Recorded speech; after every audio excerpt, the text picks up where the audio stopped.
The scent of rain and pine couldn't mask the truth. Tonight, someone's fate would be sealed, and mine would remain a question no one dared to answer. Beyond my window, thunder cracked across the mountains, a warning or perhaps a promise. The choosing moon had arrived. Let me tell you what it's like to be blind in a world where everything depends on a single glance. The scent of rain and pine fills your prison. The sound of other girls' laughter reminds you of everything you'll never have. And the drums that call everyone else to their destiny, they beat like a second heartbeat you're not allowed to follow. If you're watching this video, give it a like, subscribe to the channel, and tell me in the comments where you are watching from. Now let's get to the story. The choosing moon arrived once every decade, when the barrier between mortals and fate thinned enough for true mates to recognize each other at first glance. 4 unmated females between 18 and 25, attendance wasn't merely tradition, it was sacred law. Yet here I was, confined to my attic room where shadows pooled in corners and dust caught the fading afternoon light, my fingers tracing the familiar ridges of the chipped cup I'd used since childhood. Below, I could hear the other girls from our pack being adorned in silk and silver, their excited heartbeats fluttering like trapped birds, their laughter rising through the floorboards like echoes of a world I wasn't permitted to enter. You understand why this is necessary, don't you, Lyrra? My stepmother's voice had been velvet-wrapped steel when she'd led me here this morning, her hand tight on my shoulder. With your condition, it would be cruel to let you attend. False hope is the most painful kind. My condition was simple, I was blind. In a pack where wolves found their mates through eye contact, where recognition happened in a single searing glance, I was the anomaly who would never see her destiny coming. My sightless eyes were considered a curse from the moon goddess herself, a sign of unworthiness, a stain on bloodlines that once ran pure. My mother had shielded me while she lived, insisting my blindness was something more, something sacred. But since her death beneath the red moon 3 winters ago, Marceline had been quick to remind me, and everyone else, of my place. I touched the pale silver strands of my hair, so unlike the rich, dark tones of the rest of the pack. Another sign of my otherness.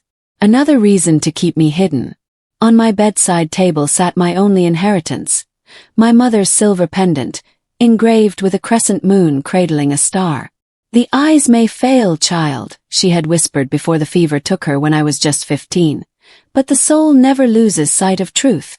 I'd worn it every day since, finding strength in its cool weight against my skin, a reminder that I was my mother's daughter, even if I couldn't be the wolf the pack wanted.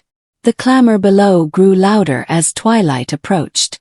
I pressed my forehead against the cool glass, feeling the vibration of drums beginning to beat, calling, summoning. Not for me. Never for me.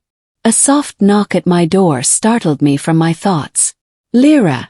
It was Rhea, my only friend, her voice hushed and urgent. Are you decent? I don't have much time. I rushed to unlock the door, my heightened hearing catching the nervous shuffle of her feet, the quickened pace of her breathing, the whisper of fabric as she glanced toward the stairwell beyond. The door creaked open and Rhea slipped inside, her warmth immediately changing the temperature of my small room. I could smell the ceremonial oils on her skin. She'd already been prepared for the ceremony below, dressed in silks I could only imagine. You shouldn't be here, I whispered, though relief flooded through me at her presence. If Marceline finds you. Let me worry about Marceline, Rhea interrupted, pressing something wooden and carved into my hands. Right now, we need to talk about what you're going to do tonight. My fingers explored the object. Smooth, ancient, covered in raised symbols I'd memorized long ago. My mother's driftwood map. Rhea, what? Your mother didn't carve this just for decoration, Lyrra. Her voice dropped to barely a whisper. There's a path. A hidden way to the ceremonial grounds. And before you say no, before you tell me all the reasons you shouldn't go. She paused, and I heard her swallow hard. The moon is calling you. Can feel it. And I think your mother knew this night would come. My heart hammered against my ribs. The pendant at my throat seemed to pulse with warmth, as if responding to Rhea's words. They'll never let me participate, I said, even as something deep inside me stirred, something that had been sleeping waiting. Then don't ask permission. The decision was made before I'd fully realized I was making it. Lyrra had left the driftwood map in my hands, along with a heavy cloak that smelled of cedar and night air. "I'll come back at moonrise," she'd whispered before slipping away. "Be ready." Now, as darkness settled over the lodge and the ceremonial drums began their primal rhythm, I sat on the edge of my bed, fingers tracing the raised lunar sigils carved into the ancient wood. My mother's hands had shaped these symbols, had known I would one day need them. The thought sent both comfort and terror spiraling through my chest. The eyes may fail, child, but the soul never loses sight of truth. What truth was I supposed to see tonight? The floorboards creaked, Lyrra's footstep, lighter than the others, hesitant at my door. I rose before she could knock. "You're insane for doing this," I whispered as I let her in, even as I reached for the cloak. "No more insane than you are for agreeing." I heard the smile in her voice, but beneath it, fear threaded like a trembling wire. "Here, let me help you with this." She draped the cloak over my shoulders, fastening it at my throat. Her fingers fumbled with the clasp, once, twice. "Lyrra," I said softly, catching her hand. "If we're caught, we won't be. Everyone's already at the ceremonial grounds. The lodge is empty except for the kitchen staff, and they're 3 floors down." She squeezed my fingers.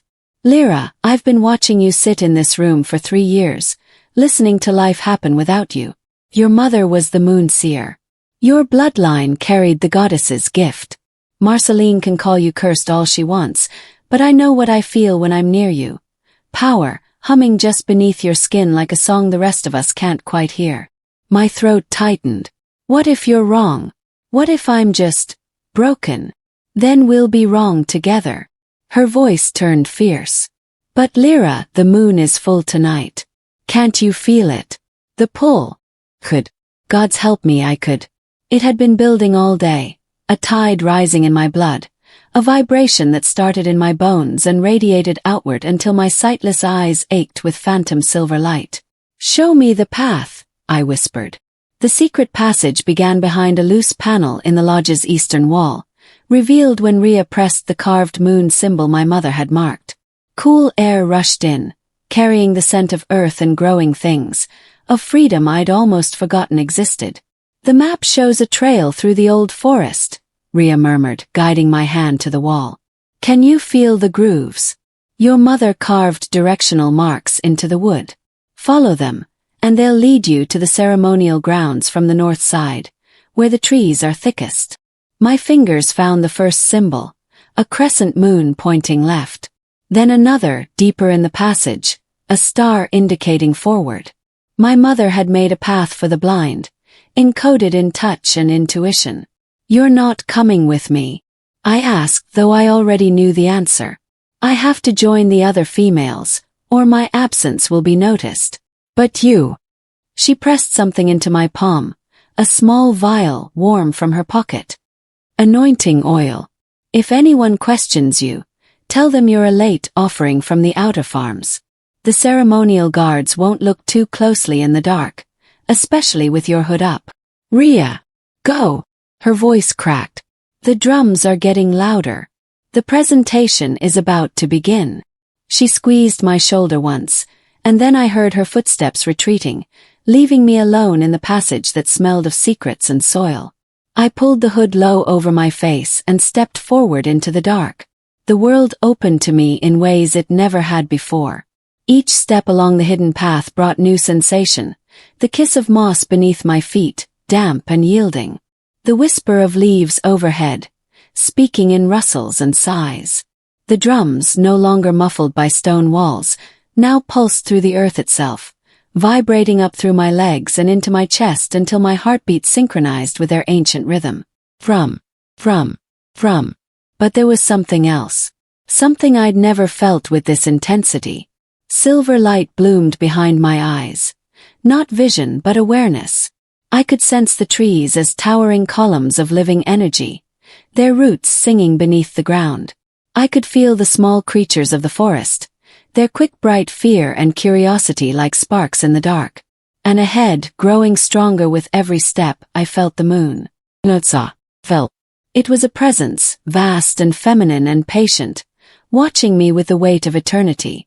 The pendant at my throat grew warm, then hot, pulsing in time with the drums, with my heart, with the silver cords of light that began to weave through my awareness like threads in an invisible tapestry. Come, the moon seemed to whisper. Come and be seen. Fear and exhilaration warred in my chest. My breath came faster. The path sloped downward, and I moved with an assurance that should have been impossible, guided by the carved symbols, yes, but also by something deeper. Instinct. Or perhaps destiny. The drums grew deafening. Voices rose ahead. Hundreds of them, chanting in the old tongue. I smelled ceremonial smoke, wild roses, and the musk of gathered wolves. My steps slowed as I reached the edge of the clearing, where I could feel the heat of torches burning in a great circle. I pressed myself against the trunk of an ancient oak, its bark rough against my palms, and listened. Daughters of the Black Creek Pack, a male voice intoned, formal and resonant. Pack Elder. Step forward and be seen by our honored guest, Alpha King Kashan of the 5 territories, that the moon goddess may reveal what is written in starlight and shadow. My heart hammered. Alpha King. Here. Fabric rustled as the females moved forward. I caught fragments of whispered prayers, the scent of perfumed oils, the nervous energy crackling through the air like lightning before a storm. One by one I heard them announced. Sable, daughter of the Western Ridge. Marin, daughter of the River Bend. Celeste. Each name was followed by a pause, heavy with anticipation. Then the elder's voice again. You may step back. Not chosen. Not recognized. The pattern repeated, name, pause, dismissal, until the tension in the clearing grew thick enough to choke on. Then silence. Not the absence of sound, but something heavier. Held breath. The drums had stopped, and in their absence, I heard only the crackle of torches and the wind moving through the trees. And then a voice, low and edged with something I couldn't name. Confusion? Wonder. Cut through the stillness. Wait, who is that? Every instinct in my body froze. The air itself seemed to thicken, charged with an attention so focused it burned across my skin like flame. Even blind, I knew he was looking at me. My lord, the elder stammered. There's no one else. The presentations are complete. There. The voice grew closer, and I heard footsteps, measured, purposeful, the gait of someone accustomed to being obeyed. In the trees. The one in the dark cloak. Panic seized my chest. I should run. I should disappear back into the forest before. Come forward, the Alpha King commanded, and the words weren't a request. My legs moved without my permission, carrying me from the shadows into the heat of the torchlight. Murmurs erupted around me, shock, confusion, and beneath it, Marceline's voice, sharp with fury. What is she doing here? How did she? Silence. One word from the king, and every voice died. I stood there, trembling, the hood still shadowing my face. I could feel hundreds of eyes on me, could sense the weight of their judgment, their shock, their scorn. But stronger than all of it was the presence directly before me. A heat like standing too close to a bonfire, an energy that made the silver cords behind my eyes flare so bright I nearly gasped. Remove your hood, he said, quieter now, but no less absolute. My hands shook as I reached up and pushed the fabric back. The gasp that rippled through the crowd was almost musical. Your eyes, the Alpha King said, and I heard it now. The awe in his voice threaded with something deeper. There. Useless, I finished for him, lifting my chin even as shame burned in my throat. I'm blind, my lord. I shouldn't be here. I'll go. I turned to flee, but his hand caught my wrist. The world exploded. Touch had always been vivid for me, but this was something else entirely.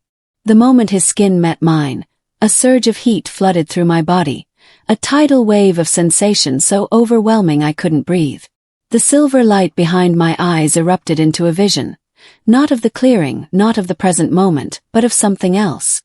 twin moons hanging in a sky the color of blood. An altar carved from obsidian, ancient beyond measure, surrounded by wolves bowing low. And a figure crowned in flames, not burning, but wearing fire like a living mantle, turning toward me with eyes that held the light of stars. A single word, spoken in a voice that resonated through every cell of my body. Found. I gasped, stumbling, and would have fallen if his grip hadn't tightened, steadying me. What? I couldn't form words. My heart felt like it was trying to break free from my chest. What was that? You saw it too. His voice was rough with wonder, with something that might have been fear. The altar. The moons. Gods above you. My lord. Marceline's voice cracked through the moment like a whip. This girl is a liar and a manipulator. She has no business being here, and whatever trick she's using to. She's my mate. The words fell into the clearing like stones into still water. Silence. Absolute and suffocating. I felt the shock ripple outward in waves.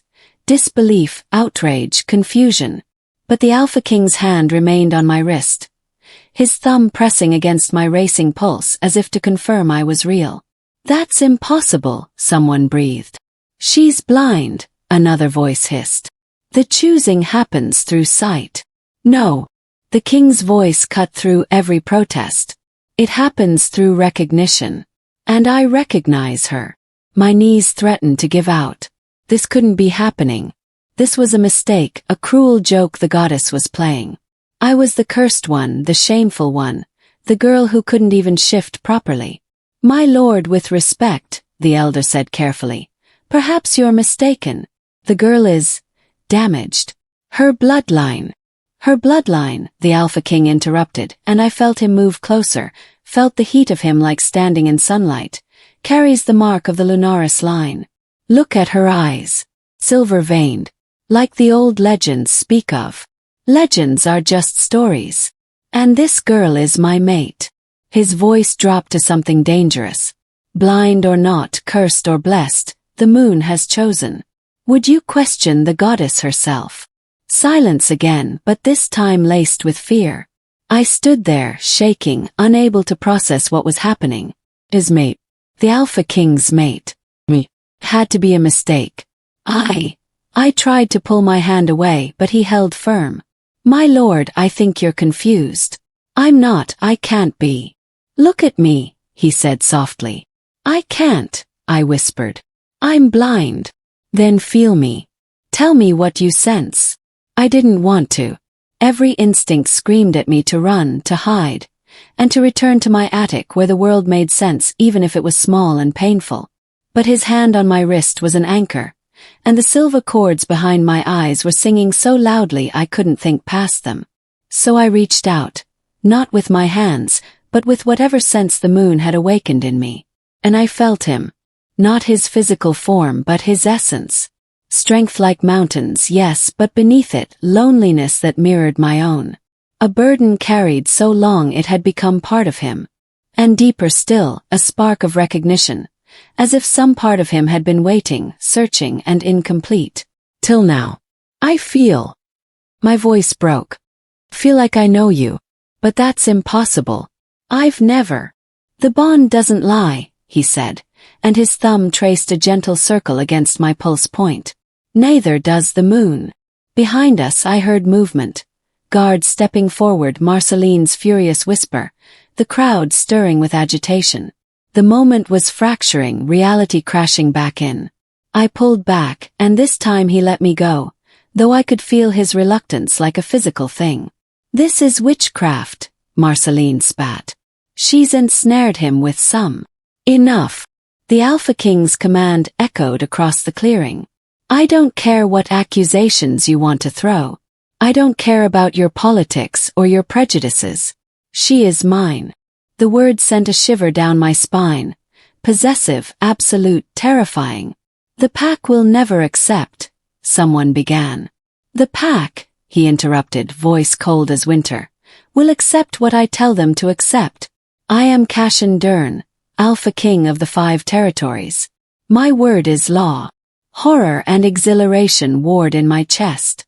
This was happening too fast. Too much. I couldn't breathe, couldn't think. I turned and ran. Lyrra! Rhea's voice, somewhere in the crowd, anguished. I didn't stop. I plunged back into the forest, my enhanced senses screaming warnings. Roots here, low branch there, the path twisting left. Behind me I heard shouts, the sound of guards mobilizing. No one follows her, the Alpha King commanded, and the authority in his voice stopped them all mid-stride. Then, quieter, almost gentle. Let her go. She needs time. But as I ran through the dark, tears streaming down my face, one thought pounded through my mind in rhythm with my racing heart.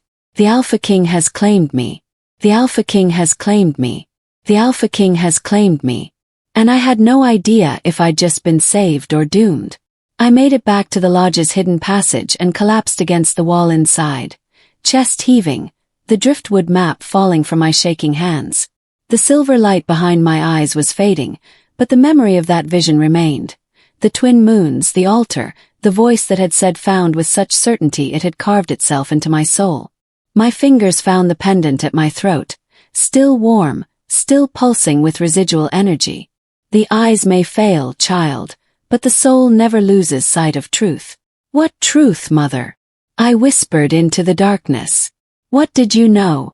But the only answer was the distant sound of chaos erupting in the ceremonial grounds, and the knowledge that everything, absolutely everything, had just changed. I didn't sleep. How could I, when every sound in the lodge seemed amplified tenfold?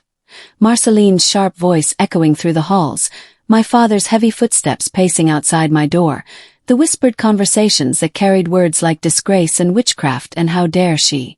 By the time dawn broke, painting my room in shades of warmth I could feel but not see, I'd traced the ridges of my mother's pendant so many times the crescent moon had left an impression on my thumb. The summons came with the morning light. The Alpha King requests your presence in the main hall, a guard said through my door. His voice carefully neutral. Immediately. My hands shook as I dressed, fumbling with the laces of the simple gray dress I'd worn 1,000 times before. No silks for me. No ceremonial finery. Just plain wool and the weight of my mother's pendant against my heart. When I descended the stairs, guided by the wall and my memory of every creaking board, I could feel the hostility radiating from the assembled pack like heat from a forge. There she is. Marceline's voice cut through the murmurs, sharp as broken glass. The little deceiver who thinks she can bewitch an Alpha King. I stopped at the threshold of the main hall, my fingers tightening on the doorframe. I didn't. I began, but she spoke over me. Silence. You have no right to speak here. You who violated the sacred ceremony. You who used dark magic to ensnare our honored guest. Her voice rose, playing to the crowd. The pack elders demand justice. We demand punishment for this. This abomination. Murmurs of agreement rippled through the room. I could sense their emotions now. Anger, yes, but also fear. Fear of change, of the unknown, of having one of their own elevated beyond what they believed she deserved. The girl must be punished, Elder Thorne's gravelly voice intoned. At minimum, she should be exiled for her transgression. At most, you'll remember who stands before you. Cashin's voice wasn't loud, but it didn't need to be. The temperature in the room seemed to drop 10 degrees, and every voice fell silent. I sensed him before I heard his footsteps, that same burning presence from the night before, moving through the hall like a storm given form. He stopped somewhere between me and the assembled pack, a living barrier. This girl, he said, each word precise and edged, is my mate, recognized by the moon goddess herself, blessed by the bond that even you, the word dripped with disdain, claim to hold sacred. My lord, Marceline said, and I could hear her struggle to keep her voice respectful. Surely you were confused. The moonlight, the ceremony, the heightened emotions. It's understandable that you might have mistaken. I mistook nothing. The growl beneath his words made several people step back. I know my own mate when I find her. But she's blind, someone protested. The choosing happens through sight. Through eyes meeting across. The choosing happens through recognition, Cashin interrupted. Soul calling to soul. And my soul knows hers. Silence fell, thick and suffocating. Then Marceline, desperate now. She's cursed. Damage. Her bloodline is weak, her wolf incomplete. She cannot be a queen. She is mine. 3 words. That's all it took. The pack fell into stunned silence. The kind of silence that follows an irrevocable declaration. In wolf culture, a claiming was sacred. Once spoken publicly, witnessed by the pack, it could not be undone without both parties' consent. Cashin had just bound himself to me in front of everyone. The law is clear, he continued. His voice returning to its normal register but losing none of its steel. A mate claimed is a mate protected. Any who raise hand or voice against her raise it against me. Any who question her worth question mine. Pause heavy with threat. Who here wishes to challenge an alpha king? No one spoke. I thought not. I heard him turn, sensed his attention shift to me. Lyrra Vale, as is my right, I'm taking you to the capital. We leave within the hour. My throat closed. I don't have a choice. You always have a choice. His voice softened, but only slightly. You can come willingly, or I can invoke the king's prerogative and compel you. But either way, you're leaving this place. Behind me, I heard my father's broken exhale. Not protest, but resignation. He'd never been strong enough to protect me. Not from Marceline, not from the pack's scorn, and certainly not from an alpha king's decree. 1 hour, Cashin repeated. Bring what matters to you. Leave the rest. His footsteps receded, and the crowd began to disperse, their whispers following them like poisonous smoke. I stood frozen in the doorway until Ria's hand found mine. Come on, she whispered. Let's get you ready. What mattered to me fit in a single leather satchel. My mother's driftwood map, 3 worn books transcribed in the raised script for the blind, the chipped cup from my childhood, and a shawl that still smelled faintly of my mother's lavender soap. That was it. 22 years of life, reduced to objects that could be carried in one bag. Here, Ria said, pressing something into my hands. Take this too. I felt the shape, a small journal, its pages crisp and new. Ria, I can't write. I know. But maybe someone there can transcribe for you. To record what happens. Because Lyrra, her voice cracked, I think something important is about to begin. I hugged her tightly, breathing in the familiar scent of herbs and honey that always clung to her. Thank you. For everything. For believing in me when no one else did. The moon believed in you first, she whispered against my hair. I just paid attention. The carriage was finer than anything I'd ever touched. Smooth leather seats, velvet cushions, the scent of polish and wealth. I sat rigidly in the corner, my bag clutched to my chest, feeling the eyes of Cashin's guards on me. 6 of them had been assigned to escort us. I could sense their emotions clearly now, as if the night's awakening had opened floodgates I didn't know existed. 2 were curious, their attention bright and wondering. 3 were loyal, their emotions steady as stone, devoted to their king above all else. The last one radiated resentment like heat from coals, anger that I, a blind nobody, was being elevated above my station. I tucked that information away, uncertain what to do with it. Cashin rode on horseback beside the carriage for the first few hours. His presence a constant warmth even through the walls. But as afternoon stretched toward evening, he called for a stop. We'll camp here for the night, he announced. The capital is still a day's ride, and the mountain pass is treacherous in the dark. I was helped from the carriage by one of the guards, the resentful one, based on the grudging way he gripped my elbow. But before I could stumble on the uneven ground, Cashin's hand replaced his. I'll take her from here, he said mildly, but the guard retreated immediately.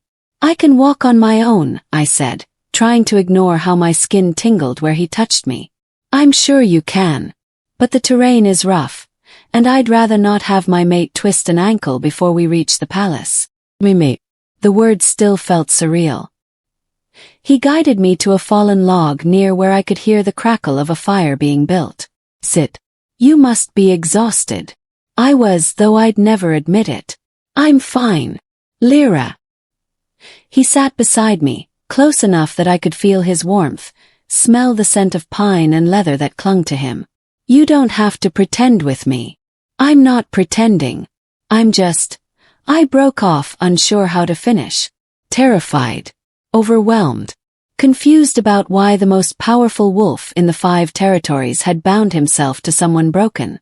You're wondering why, he said quietly, reading my silence with unnerving accuracy. I turned toward his voice. Aren't you? No. Simple, certain. The bond doesn't lie. I felt it the moment I saw you in the trees, like finding something I'd been missing my entire life without knowing it was gone. My fingers found my pendant, seeking comfort in the familiar shape. But you don't even know me. Not yet, he agreed. But I'd like to. Silence settled between us, broken only by the snap of kindling catching fire and the murmur of guards setting up camp. May I ask about your necklace? Cashin said after a moment. I noticed it last night. It's unusual. I hesitated, then slowly lifted it from beneath my dress, holding it out toward him. It was my mother's. The only thing I have left of her. I felt him lean closer, his breath warm against my knuckles as he examined the pendant without taking it from my hand. Do you know what these markings mean? He asked, voice carefully controlled. No. My mother died before she could tell me. I traced the crescent moon with my thumb. She just said it was important. That I should never take it off. Lyrra. Something had changed in his voice, awe mixed with what might have been excitement. These aren't just decorative. They're ancient script. The language of the first wolves. My heart began to pound. What do they say? Wait here. He rose and I heard him cross to one of the saddlebags, rummaging for something. When he returned, he carried what felt like a book, its leather cover worn soft with age. I brought this from the royal archives before we left. A history of the old bloodlines. Pages rustled as he opened it. Here. Hold out your pendant again. I did, and I felt him position the book beside it, the lamplight. I could sense its heat, positioned between them. The markings on your pendant match exactly the seal of the Lunaris line, he said slowly, as if speaking the words aloud made them more real. The moon oracles. Seers who could perceive truth without sight, read emotions like text, see the threads of fate itself. My mouth went dry. That's impossible. The moon seers died out centuries ago. Everyone knows that. Everyone thought that, he corrected. But what if they didn't die out? What if they just went into hiding? Why would they hide? Because they were hunted. His voice turned grim. When the great packs began warring for territory, the moon seers could see through every lie, every political manipulation. They became dangerous to those who wanted power. So they were systematically eliminated, or so the histories claim. I felt cold despite the fire's warmth. My mother never said anything about this. Maybe she didn't know. Or maybe, he paused, maybe she was protecting you. If anyone discovered what you were, what you could become. I'm blind, I interrupted. I can barely navigate my own house. I'm not some powerful oracle. Aren't you? His hand covered mine, warm and solid. Last night when we touched, you saw something. Volter. The twin moons. You told me you felt like you knew me. That's emotional perception, Lyrra. The first sign of the gift awakening. I wanted to deny it, but I couldn't. 'Cause he was right. Since last night, I'd been sensing things I never had before. The guard's emotions, the texture of the world beyond just sound and touch. Something was changing in me and it terrified me. Even if that's true, I said, pulling my hand back. Why does it matter to you? Is that why you claimed me? Because I might be useful. The silence that followed was sharp enough to cut. Is that what you think? His voice was quiet, but I heard the hurt beneath it. That I bound myself to you because of what you might be able to do for me. I don't know what to think. The words burst out before I could stop them. Yesterday I was locked in an attic, worthless and cursed. Today I'm supposedly the mate of an alpha king and the last of some ancient bloodline. It's too much too fast and my voice cracked. I don't understand why you want me. I heard him shift, sensed him moving closer until I could feel his breath against my face. Then let me be clear, he said softly.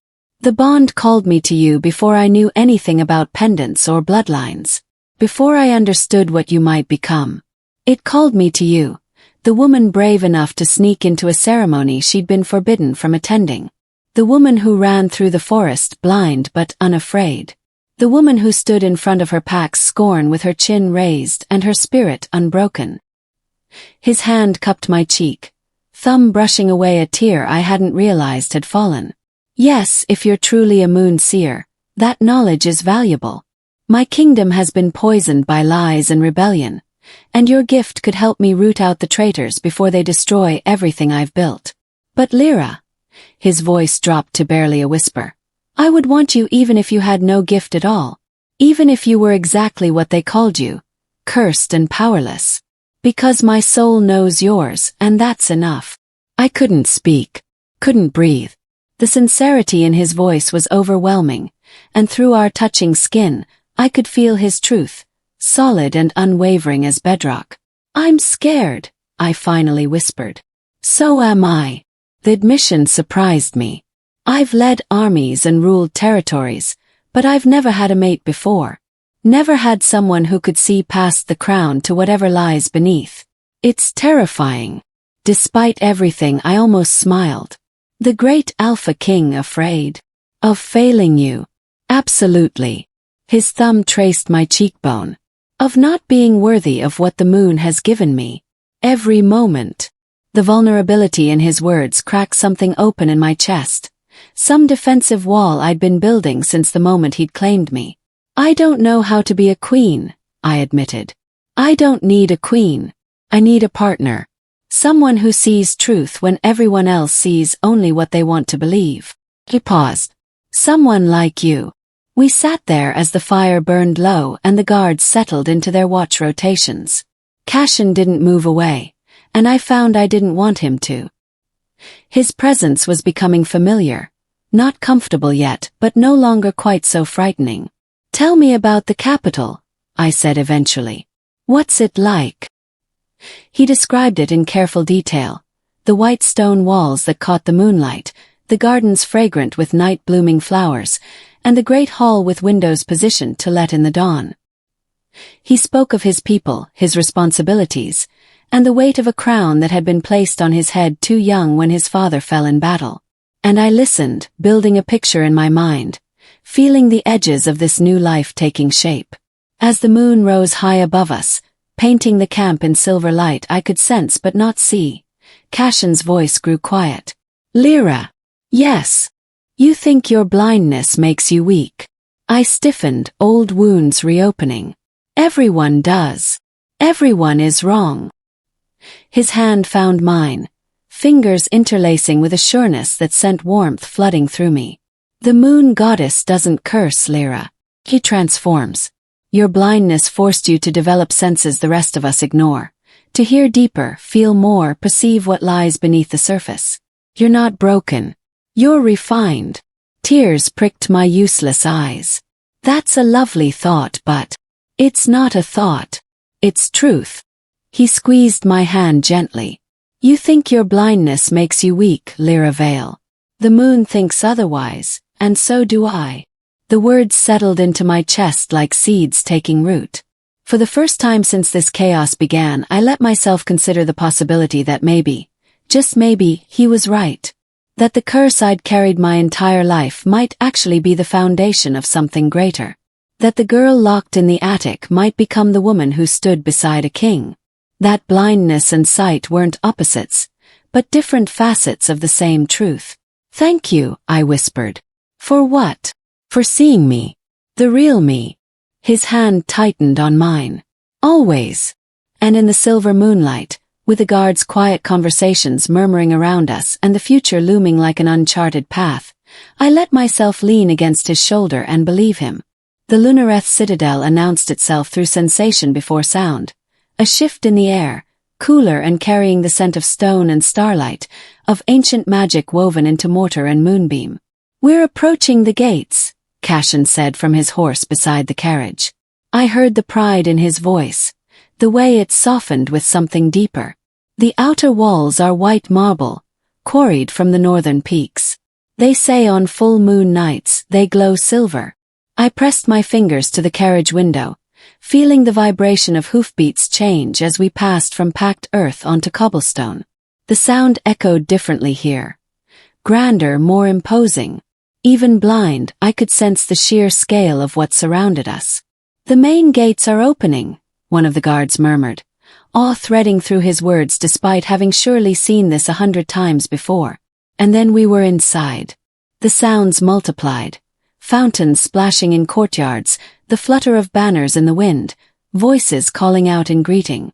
But beneath it all I felt them. Hundreds of presences, their emotions washing over me like waves. Curiosity, skepticism, judgment, fear, ambition. So many people. So many eyes I couldn't see but could feel boring into the carriage. "The court has assembled to welcome us," Cashin said, and I caught the tension beneath his casual tone. "Are you ready?" "Oh, yes." The carriage door opened, and Cashin's hand extended to help me down. His fingers were warm and steady, and when my feet touched the ground, I heard the collective intake of breath from the assembled crowd. "The Alpha King has returned," a voice announced formally. "With his chosen mate, Lady Lyrra Vale of the Black Creek Pack." Whispers erupted like wildfire. "Did he say mate? But look at her eyes. Blind. He chose someone blind. This has to be a mistake." I felt my face burn, my hand tightening involuntarily on Cashin's arm. He covered my fingers with his own, a gesture of protection and possession that silenced some of the murmurs. "My people," Cashin's voice rang out across the courtyard, commanding and absolute. "I present to you Lyrra Vale, blessed by the moon goddess as my true mate. She will be treated with the respect and honor due to your future queen." The silence that followed was deafening. Then slowly, the sound of people dropping to one knee rippled through the courtyard, respect given not out of love, but out of fear of their king's displeasure. "Rise," Cashin commanded, "and return to your duties. The formal presentations can wait until tomorrow." He led me forward, and I focused on the feel of the stones beneath my feet, the pattern of his breathing, anything but the weight of hundreds of judgmental stares following our every step. The palace interior was a maze of echoes. Every footstep on marble floors reverberated through hallways that felt vast as cathedrals. Cashin guided me patiently, his hand at the small of my back, describing what I couldn't see. "The great hall is to your left, vaulted ceilings with mosaic moons in every phase. Artisans spent 50 years creating them." His voice held wonder even though he must have seen them countless times. "To your right, the portrait gallery.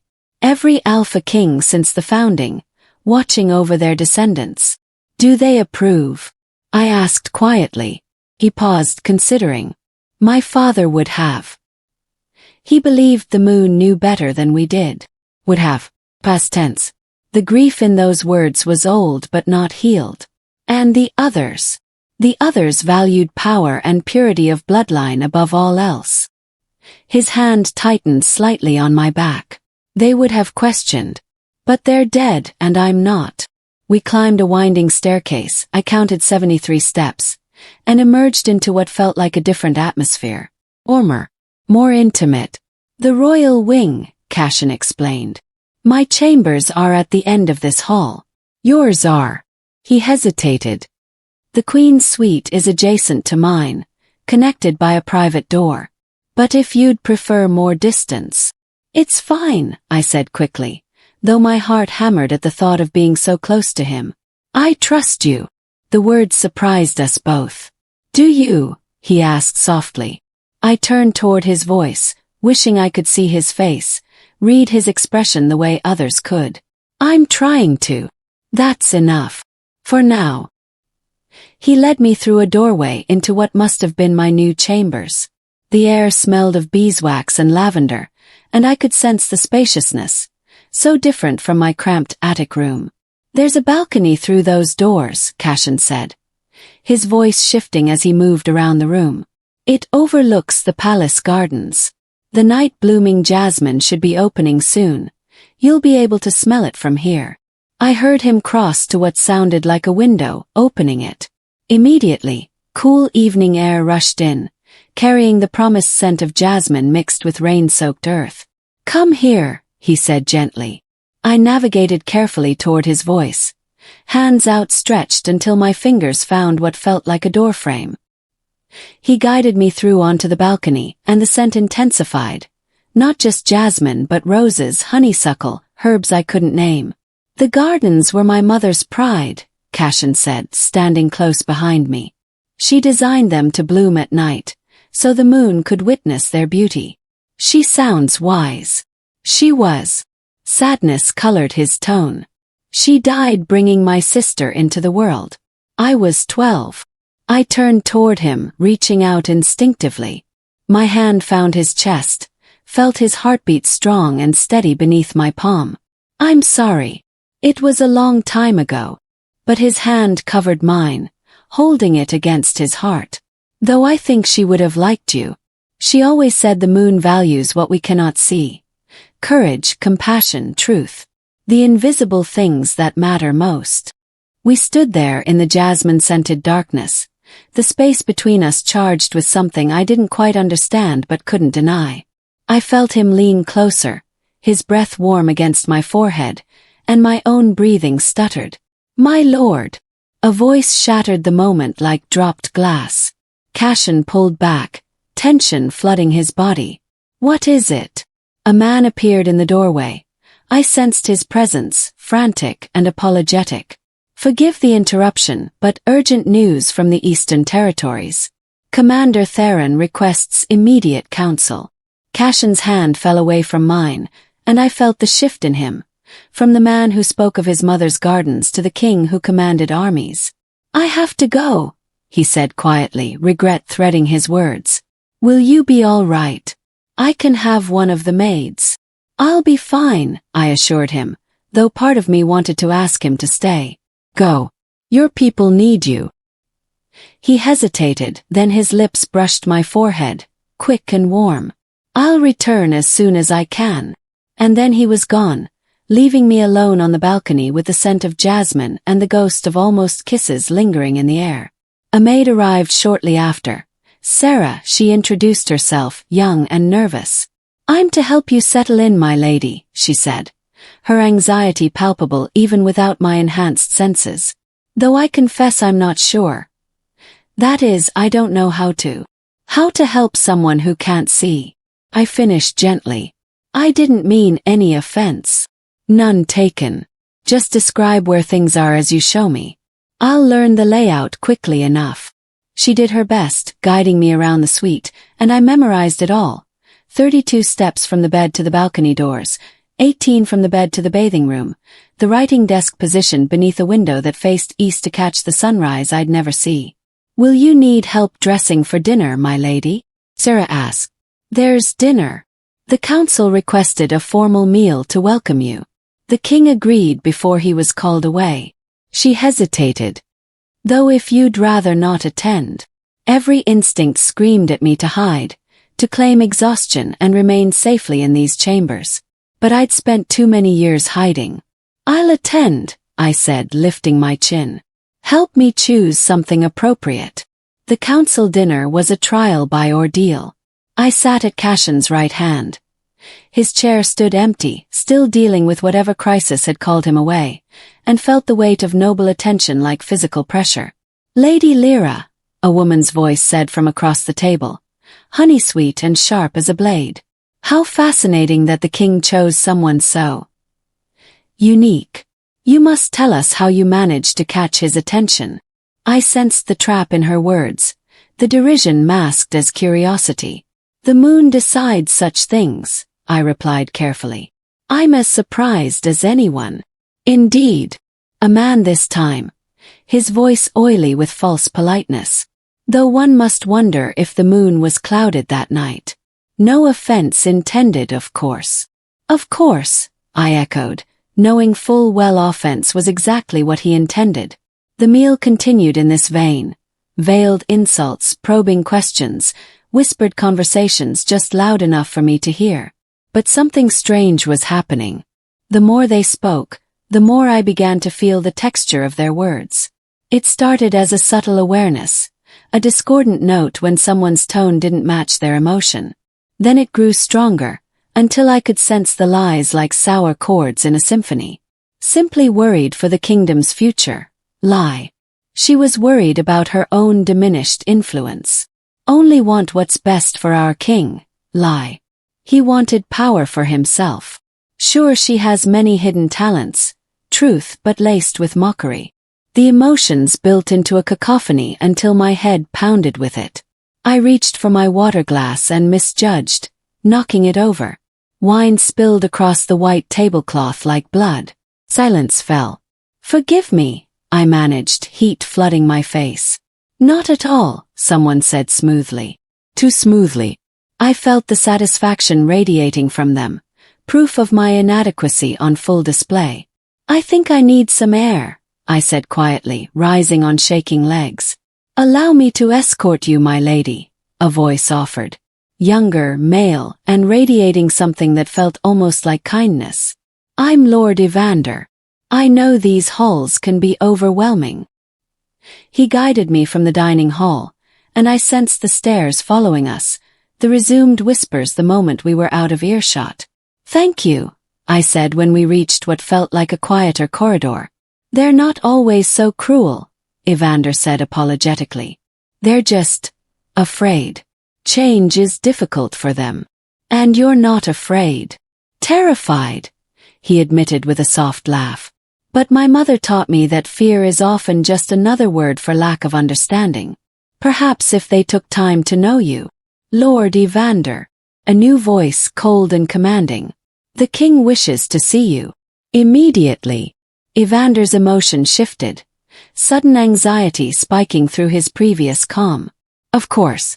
Lady Lyrra, will you be all right finding your way? I'll manage, I lied. But I didn't manage. The palace was too large, too full of echoing corridors that all sounded the same. I wandered, hand trailing along walls, until I heard voices drifting from a partially open door. Can't expect the court to simply accept her. A man's voice, familiar from the dinner. Lord Caspian, the king's chief advisor. I don't expect anything. I command it. Cassion's voice, tight with frustration. With respect, my lord, commanding acceptance doesn't create it. The nobles are questioning your judgment, whispering about enchantment and manipulation. Some are even invoking the old laws about unsuitable matches. She's my mate. There's nothing unsuitable about. She's blind, Caspian interrupted bluntly.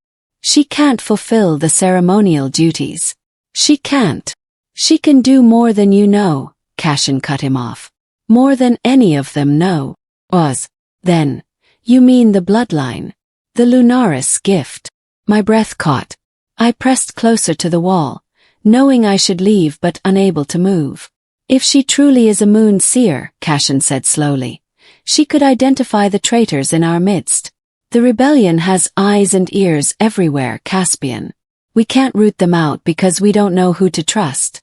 But if Lyrra can sense lies, feel deception, then she becomes invaluable, Caspian finished. A weapon against the conspiracy. Not a weapon. A partner. Does she know that this is why you need her? Silence stretched. My heart hammered so hard I was certain they could hear it. She suspects, Cassion finally said, voice heavy. But I can't. I won't use her without her consent. The bond is real, Caspian. Whatever political advantages her gift might offer, that's not why I claimed her. But it's convenient, isn't it? Caspian's tone turned shrewd. That the moon provided exactly what you needed, precisely when you needed it. Get out. My lord. I said get out. Footsteps approached the door. I fled, stumbling through corridors I didn't know, my chest tight with something that felt like betrayal even though Cashin's words suggested otherwise. The bond is real. That's not why I claimed her. But was it? Could I trust his words, or was I just another pawn in political games I didn't understand? I found my way to the balcony. Not my chambers, but an open terrace overlooking what smelled like the gardens Cashin had described. The moon was high and full, its light warm against my upturned face. I clutched my mother's pendant, the silver growing warm in my grip. Perhaps blindness protected me from seeing the truth, I whispered to the indifferent moon. Until now, because the truth was becoming clear, I was valuable not for who I was, but for what I might be able to do. The cursed girl from Black Creek had become a potential oracle, a tool to uncover treason, a means to an end wrapped in the pretty lie of a mate bond. The tears came then, hot and bitter. I'd been so desperate to believe that someone saw me, truly saw me, that I'd let myself ignore the warning signs. Cashin needed a moon seer. And the moon, with its twisted sense of humor, had given him one who also happened to trigger the mate bond. Convenient, as Caspian had said. Too convenient. Lyrra.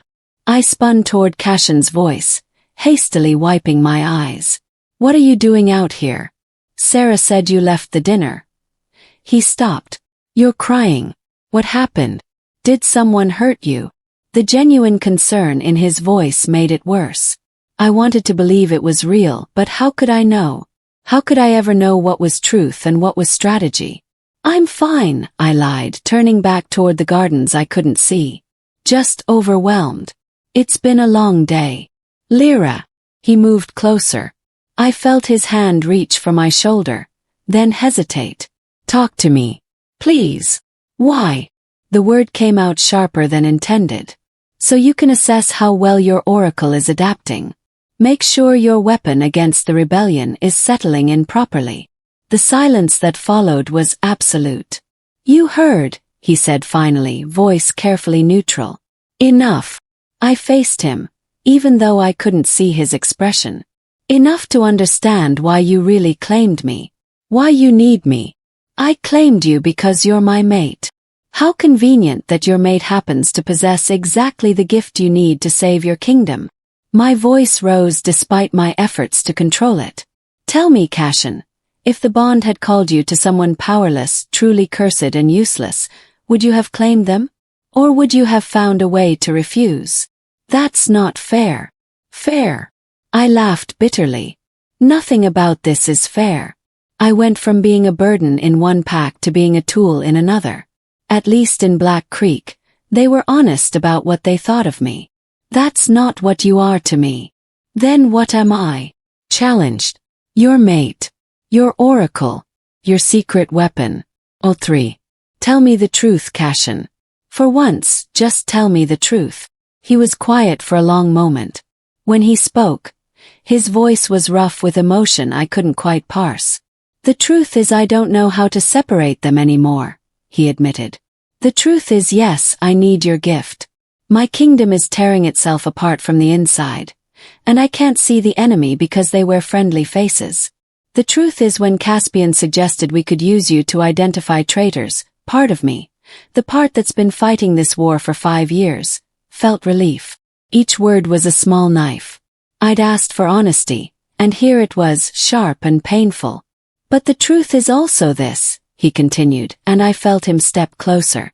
Before I knew anything about Lunaris bloodlines or moonseers, before I understood what you could do, I felt the bond. Standing on that dais, looking into the trees, I felt pulled toward something I couldn't name. And when I saw you, silver eyes that couldn't see me back, head held high despite the fear I could sense radiating from you, something in my chest recognized you.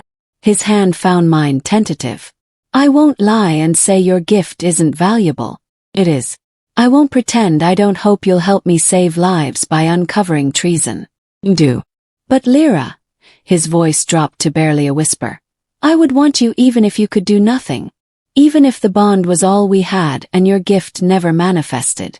Because you make me feel less alone in a way I didn't know I needed. I wanted to pull away. Wanted to protect myself from words that might be manipulation. But through our joined hands I felt him. Truly felt the tangle of truth and need and fear and hope that swirled through him. He wasn't lying. But he also wasn't wrong about needing me. I don't know how to be what you need, I whispered. Then we'll figure it out together. His thumb traced circles against my palm. No more secrets. No more half-truths. I'll tell you everything about the rebellion, about what I'm facing, and you can decide for yourself if and how you want to help. Choice. Always your choice. And if I choose not to, then I'll find another way. Because I'd rather lose this war than lose you. The words settled into the space between us, weighty and irrevocable. I didn't know if I believed them completely. Didn't know if trust could be built on such a fractured foundation. But I knew I wanted to try. Tell me about the rebellion, I said finally. Tell me everything. And there, on the moonlit terrace with jasmine perfuming the air, Cashin began to speak. The week leading to the union ceremony passed in a blur of preparations I could hear but not see. Seamstresses measuring me for a gown I'd never glimpse, musicians practicing songs I could only absorb through sound, servants transforming the palace into something that smelled of white roses and starlight. Cashin had kept his word. Every evening, he came to my chambers and told me everything. About the rebellion that had started 5 years ago as whispers of discontent in the eastern territories, about the attacks on supply lines and loyal nobles, about the traitor who fed information from within the palace walls. Someone close. Someone trusted. We've arrested 12 suspects, he'd said last night, exhaustion roughening his voice. But every time we think we've found the source, the leaks continue. It's like fighting smoke. I'd reached for his hand in the darkness. Tomorrow, after the ceremony, I'll attend your council meetings. See what I can sense. You don't have to. I want to. And I had meant it. Not because I was a weapon or a tool, but because somewhere in the past week, Cashin had become more than my mate. He'd become my friend. The person who described sunrises for me, who laughed at my jokes, who fell asleep in the chair beside my bed after talking late into the night. The person I was beginning to love. Now, on the eve of our union ceremony, I stood on my balcony listening to the palace settle into night. Below, guards changed shifts with the rhythmic precision of a heartbeat. In the kitchens, cooks prepared the feast for tomorrow's celebration. And somewhere in the guest wing, the nobles who'd come from across the 5 territories whispered their judgments about the blind girl who dared to become their queen. I didn't care anymore. Let them whisper. The moon was full overhead. I could feel its pull like a tide in my blood, stronger than it had ever been. My pendant thrummed with warmth against my skin, and the silver light behind my eyes had grown so constant I barely noticed it anymore. Tomorrow, I would bind myself to Cashin before the goddess and the gathered packs. Tomorrow, I would step into a role I'd never imagined. Tomorrow. The scream shattered the night's peace. I spun toward the sound, my heart lurching. Then another scream, closer. The clash of steel on steel. Running footsteps, dozens of them pounding through the corridors. Attack! Someone shouted. The palace is under attack. My door burst open. My lady. Sarah's voice, high with terror. You must hide, they're in the halls. Who's in the halls? I demanded, already moving toward her. I don't know, masked figures, they're killing the guards. An explosion rocked the palace, and I heard stone crumbling somewhere below. The acrid scent of smoke reached me, mixing with something else. Blood. Cashin, I breathed. Where's the king? In the throne room with the council, they were meeting about tomorrow's security. Oh gods, they're trapped. I grabbed Sarah's shoulders. Take me there. Now. My lady, it's too dangerous. Take me there or tell me the fastest route. Choose quickly. She chose. Through the portrait gallery down the grand stair, but the attackers. I'll manage. Oh. Find somewhere safe and hide. I didn't wait for her response. Ran. The palace I'd carefully memorized over the past week became a maze of chaos. I navigated by sound, avoiding the clash of combat to my left, the screams to my right. My enhanced senses screamed warnings. Danger ahead, turn here. Drop low as something whistled past where my head had been. An arrow. Someone had shot at me. There, a voice snarled. The blind one, kill her first. I ducked into a side corridor, heart hammering. The footsteps pursued, heavy and determined. I felt their intent like a physical thing. Malice, bloodlust, and underneath it, grim purpose. They weren't just attacking the palace. They were hunting specific targets. And I was one of them. I rounded a corner and slammed into someone. Hands grabbed my arms. I opened my mouth to scream. Lyrra, it's me. Evander's voice, breathless. Thank the gods. Come on, we need to get you out of here. No, I need to get to Cashin.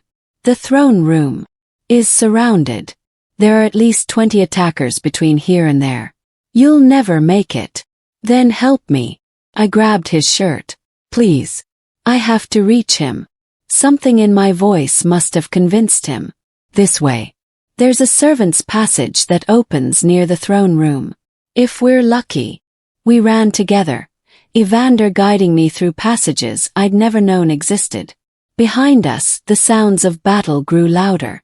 Ahead, I began to sense something, a wrongness that made my pendant burn hot against my skin. Dark magic. Old and twisted and hungry. Evander, what are they using? I can feel. Cursed blades, he panted. Forged with blood magic. One cut and the poison spreads fast. There's no cure. Terror seized my chest. If Cashin's hit. He's the best fighter in the 5 territories. He'll be fine. But he didn't sound certain. We burst from the passage into a scene of carnage. The grand doors to the throne room had been shattered. Bodies lay scattered. Guards in the king's colors, attackers in black masks. And standing in the center of it all, surrounded by a circle of enemies, was Cashin. He fought like a wolf given human form. Fast, brutal, efficient. His sword moved in arcs of silver, dropping attackers with each strike. But there were too many. And I could sense his exhaustion, the way his movements were beginning to slow. Cashin! I screamed. His head turned toward my voice. Just for a heartbeat, just for a moment. It was enough. An archer on the balcony above released their arrow. I sensed it before I saw the silver light trail it left in my awareness. A streak of poison and death, arcing toward Cashin's exposed back. No! Time stopped. Or perhaps I stopped time, I didn't know. The world exploded into sensation beyond anything I'd ever experienced. Every heartbeat in the throne room became visible to me as pulses of light. Every breath was a chord of music. Every life was a thread in an infinite tapestry that suddenly, impossibly, I could see. Not with my eyes. With something deeper. The arrow hung suspended in the air. Still moving but slow as honey. Cashin was turning, too late and always too late. The archer was already reaching for another arrow. The enemies were closing in. And I saw the threads, the invisible connections between every living thing, glowing silver in my awareness. I saw how they wove together, how they could be pulled, redirected, commanded. I reached out, not with my hands but with my will. The pendant at my throat erupted with light so bright even I could perceive it, a star burning against my chest. Power surged through me like lightning, ancient and absolute, the accumulated might of every moon seer who'd ever lived pouring into my mortal frame. Words came to my lips. Not words I knew, but words I remembered. The old tongue. The moon's language. Selthara vex morande. Silver light exploded outward from my body in a shockwave of pure force. The arrow vaporized mid-flight. The attackers were thrown backward, slamming into walls with bone-cracking force. The dark magic poisoning the air shattered like glass, and for one impossible moment, the entire throne room was illuminated in moonlight that came from nowhere and everywhere at once. I was the light. I was the moon. I was sight itself. The threads showed me everything, Who was friend and who was foe, who fought for loyalty and who for coin. And there, hanging back in the shadows, watching with satisfaction as the attack unfolded. Marceline, I breathed. My stepmother stood near the shattered doors, no mask hiding her face. She'd never intended to hide. She'd come to watch me die.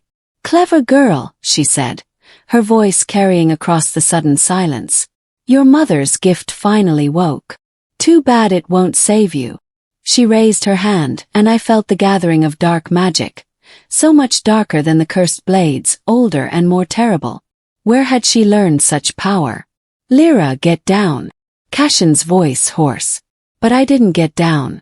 I stepped forward, the silver light still pouring from me in waves. You killed her, I said, the truth suddenly horribly clear. My mother. She didn't die of fever. You poisoned her. Marceline smiled. She was teaching you. Showing you how to use the gift. Couldn't allow that. The moon seers needed to stay dead. Why? Because your kind sees too much.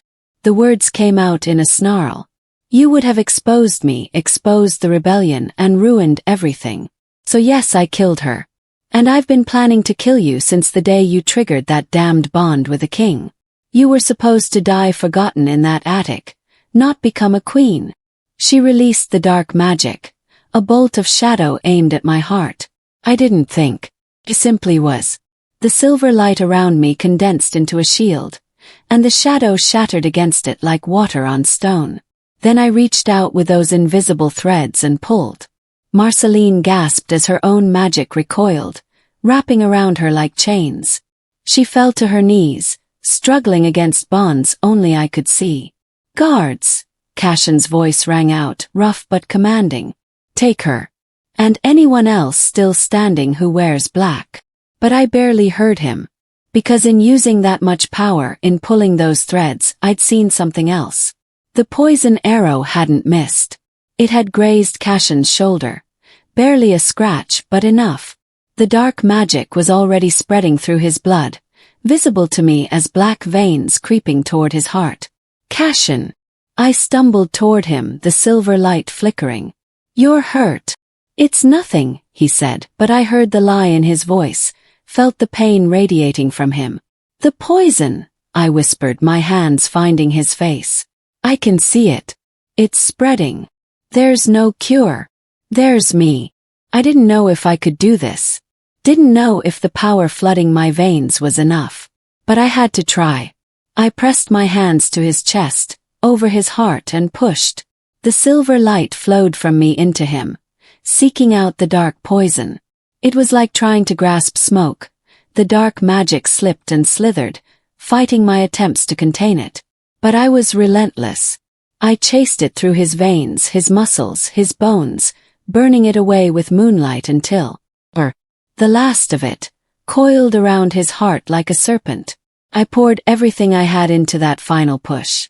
The pendant at my throat grew so hot I thought it might burn through my skin.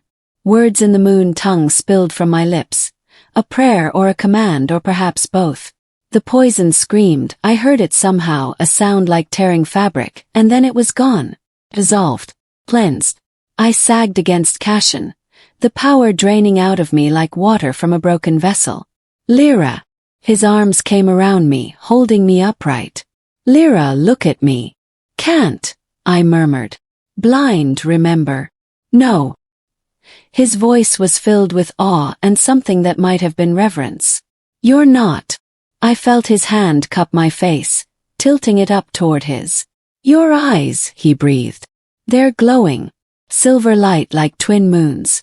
And I think, Gods, Lyrra, I think you're seeing me. And I was. Not with my physical eyes, which were still as sightless as they'd always been. But through some other sense, some gift the moon had finally, fully awakened, I perceived him. Not his physical form but his essence, the shape of his soul, the color of his emotions, the absolute blazing truth of him. Strength, loyalty, love. So much love it made my breath catch. I see you, I whispered. Finally. Truly. I see you. He kissed me then, or perhaps I kissed him.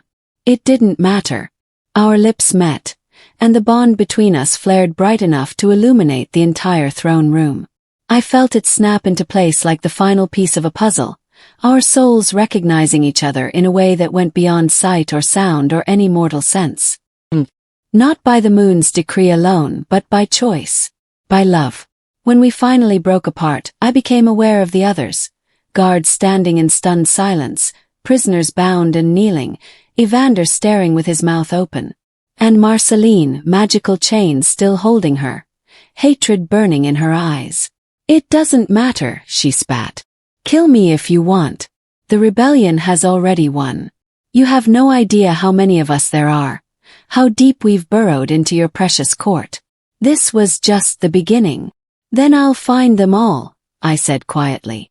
The silver light had faded from my skin, but I could still feel it humming beneath, a well of power I could draw on whenever needed. Every single one. Because that's what moon seers do. We see truth. And there's nowhere left for lies to hide. Terror flickered across her face before pride reasserted itself. But I'd seen it. Fear. "Take her to the dungeons," Cashin commanded. "And send for the healers. We have wounded." As the guards dragged Marceline away, her last words echoed across the throne room. "Your mother couldn't save herself. What makes you think you can save him?" But she was wrong. I looked at Cashin, truly looked at him with my new sight, and saw no trace of poison, no shadow of death. Only life bright and strong and mine. "I already did," I said softly. Later, when the wounded had been tended and the dead honored, when the prisoners had been secured and the damage assessed, Cashin and I stood alone in the ruins of the throne room. The union ceremony would be postponed. There was too much to repair, too many questions to answer. But as Cashin pulled me close, his heartbeat strong and steady against my cheek, I realized the ceremony didn't matter. We were already bound in every way that counted. "You saved my life," he murmured against my hair. "You saved mine first," I replied. "The night you claimed me. When you looked at my darkness and found light. I found you." His arms tightened. "And I'm never letting go." I closed my eyes, my useless, wonderful, blessed eyes, and let the silver sight show me the truth of him one more time. He was keeping that promise. I could see it written in his soul. The power still hummed beneath my skin, vast and ancient and terrifying. I'd become the thing my mother had prophesied, the moon's sight reborn into a world that had forgotten we ever existed. The responsibility of it should have crushed me. Instead, I felt weightless. Because I wasn't alone. Had Cashin. Had my gift. Had purpose. And I had sight. Not the kind that perceived color and shape, but something infinitely more valuable. I saw truth. Saw hearts. I saw the invisible threads that connected all living things. I saw what mattered. "Are you afraid?" Cashin asked quietly. I considered the question. Considered the power flowing through me. The enemies still hidden in shadows. The future stretching ahead uncertain and dangerous. "No," I said finally. "Not anymore." Because blindness hadn't been my curse. It had been my preparation. Every year spent in darkness, learning to perceive the world through senses others ignored, had been training for this moment. The moon goddess didn't curse. She transformed. And I had finally, fully become what I was always meant to be. Not despite my blindness. Because of it. Dawn came softly to the Lunareth citadel, painting the sky in shades I could sense but not name. Warmth spreading across my face, the quality of light changing behind my closed eyelids.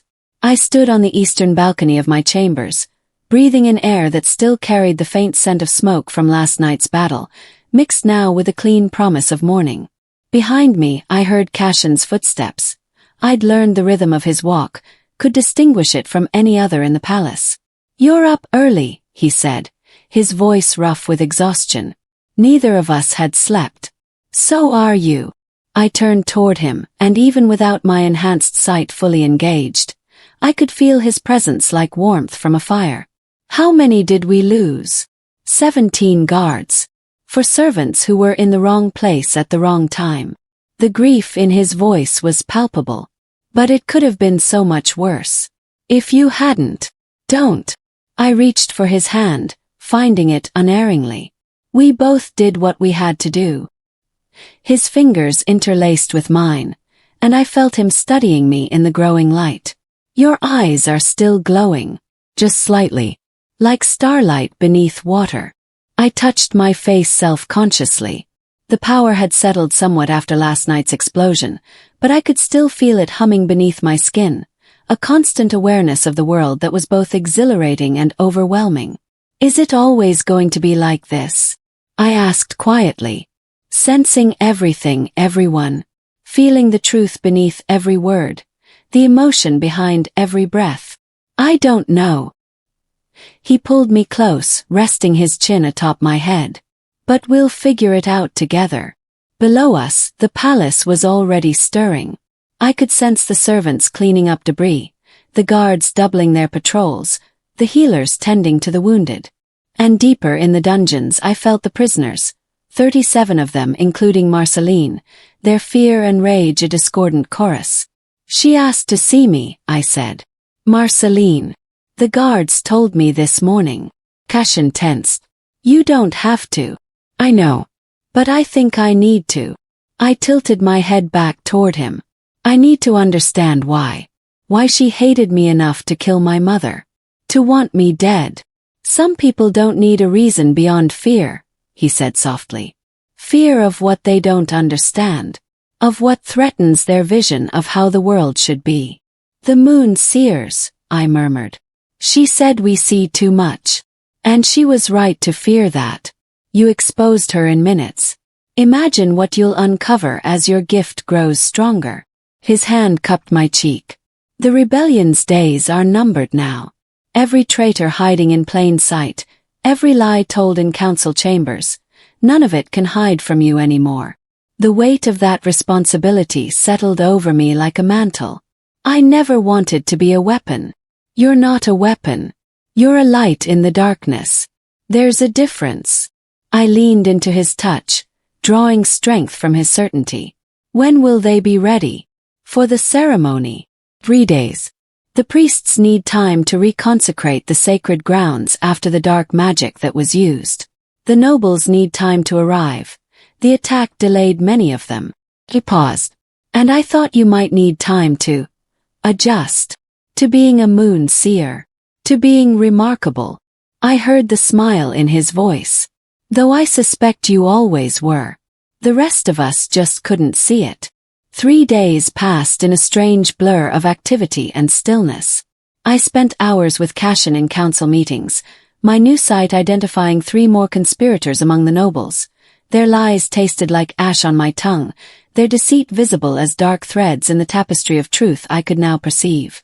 I spent time with the palace priests, learning to control the power that wanted to pour out of me at unexpected moments.